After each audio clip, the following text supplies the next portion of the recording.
Today I'd like to do a product review on a very cool flashlight that packs a punch. This is the ThruNite Catapult V3 flashlight. It features a CREE XML LED, has a stainless steel bezel, has this very huge reflector that's designed based off of automotive standards. It runs on 18650 or 123 batteries. It's built like a tank, and it comes with a nice little belt holster as well. So what I'd like to do for this product review is to go over the key features, we'll do some demos, and then talk about the pros and cons. So let's get started with the product review of the ThruNite Catapult V3. Here's what the Catapult V3 flashlight looks like when disassembled. As you could probably tell by the design, this is meant to be a thrower, and not just your everyday average thrower. This is meant to be a beast of a thrower. It has over 700 out the front lumens, or over 900 LED lumens, which is just absolutely crazy. Here's that parabolic reflector. And let's take a close look at the CREE LED really quick. Now you're able to disassemble this and have a variety of configurations for the battery types. You could run it in full extension, like you see here. In this mode, it would run on 2 of the 18650 batteries. Or you could run it using 4 123 batteries. Now if you really want to, you could put it into what I call Stumpy Mode. So basically you would take out this extender here, shorten it up, and then you'd only really need to have one 18650 battery and 2 of the 123s. So a lot of different options here. Let's talk now a little bit about the click tail design. The tail cap of the Catapult V3 has a click button operation for cycling through the various modes. As you can see, it's a flat tail cap, so if you really want to, you could do a tail stand with this flashlight, although it's a little top heavy, so it's sometimes prone to tip over. So with everything tight on the flashlight, I have it in Stumpy Mode right now. You could do a soft press of the button or a full click. This full click that you see here is in maximum output. As you can see, it has a definite hot spot, but with some good spill. Click it off, and it's back at maximum output. So to go to the different modes, what you want to do is you want to twist the handle that you see here. Make sure you don't twist the whole reflector off. That's a common mistake. But if you just twist the handle, that'll get you to the other modes. So basically you have strobe, low, medium, high, and back to strobe. This was initially pretty confusing for me. I wasn't sure how to get to the other modes. But I guess when you have a thrower like this, you're either going to want to have it on maximum output, where as soon as you click it, it's going to go to maximum rather than having a cycle from low, medium, high to maximum to it, or you're going to want to have it with various modes like you see here. So I think that's why they have that design for it. It takes a little bit of getting used to, but once you get used to it, it's kind of convenient. And that's how the click button operation of the Catapult V3 works. This is my wife's ornate polypterus named Tyrone. Tyrone's going to help us test out the IPX8 water resistance rating of the Catapult V3 flashlight.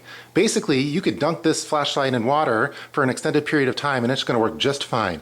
So let's see if we electrocute Tyrone. Let's get started.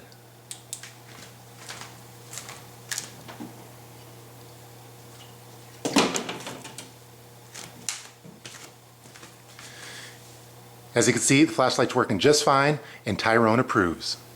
Let's quickly go over the size and weight of the Catapult V3. It has an overall length of just around 10 inches, with a handle diameter a little over an inch. So for your metric folks, that's 185 millimeters in length, has a head diameter of 58 millimeters, body diameter of 31 millimeters, and it weighs in at 390 grams. So let's test that out really quick. That's without the batteries. So with batteries, it's going to weigh in at 1 pound 2.5 ounces, or 525 grams. See, as you can see, this is a tank of a flashlight, literally. Now let's use the Catapult V3 to smash up some fruit, Gallagher style. The fruit that we'll use for this demo is a watermelon, a cantaloupe, and a coconut.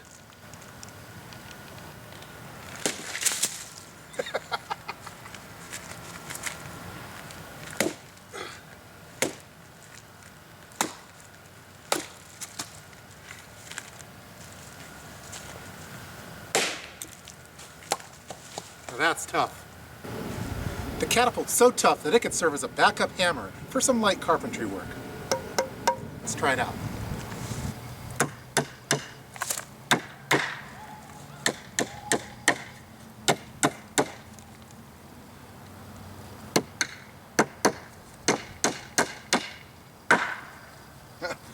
bent him, but you get the picture. What I'd like to do now is test out the beam, the modes, and the overall throw of the Catapult V3 flashlight. Let's turn off the lights. I'm about 100 feet away from a city wall right now, so let's test out the outputs. Starting off first with maximum. As you can see, it has a definite hot spot, good spill to it, and man, is that bright. So you can see some of the details in the building. Alright, so turning it off, I'm going to twist the handle now, and we'll go to the different modes. So you got strobe, low, medium, and then high. Back to strobe, low, medium, and high. Twist the handle one more time to go back to maximum output. As you can see, it's quite the thrower. Let's see how the Catapult performs as a city searchlight.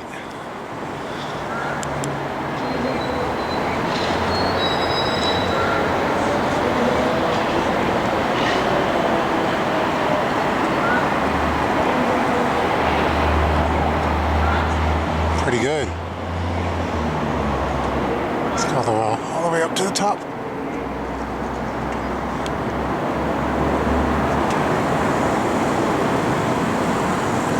I'd say that has some pretty good throw.